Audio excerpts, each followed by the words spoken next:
Lesson learned from the body keeps the score. Brain, Mind and Body in the Healing of Trauma, inspired by Dr. Bessel van der Kolk. Reflecting on the pervasive nature of trauma.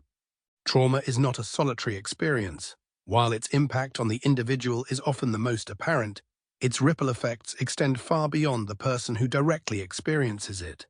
Trauma reverberates through families, communities, and even societies at large. It reshapes not only the lives of those who suffer from it, but also the lives of those around them, often without the immediate recognition of how deeply interconnected these impacts are. For example, consider the devastating effects of child abuse. According to the Centers for Disease Control and Prevention, CDC, 1 in 4 children in the US experience some form of abuse or neglect. While the direct victim suffers from emotional and psychological damage, the impact doesn't end there.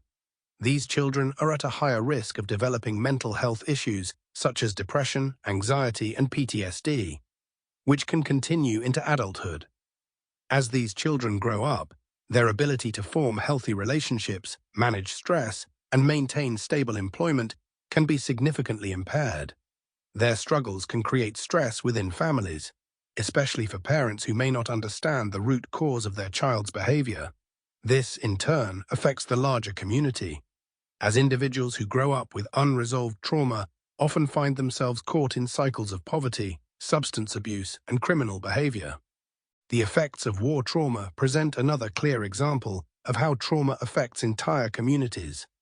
A study by the World Health Organization, WHO, found that nearly 1 in 5 soldiers returning from deployment in war zones suffer from PTSD, but the effects extend to their families.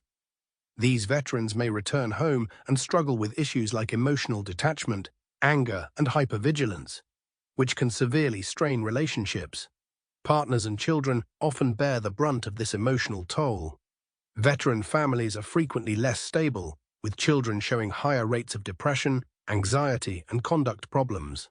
The distress that war veterans face can create a generational impact, with trauma passing down to children who have never set foot in a combat zone, but who are still shaped by the fallout of their parents' experiences. In communities affected by mass violence or natural disasters, trauma becomes a collective experience. A 2018 study from the National Center for PTSD highlighted how communities affected by violent events, such as shootings or terrorist attacks, experience a surge in collective trauma. The people who directly witness or are victims of violence often develop acute stress reactions, but the wider community, even those not physically. Sample complete. Ready to continue?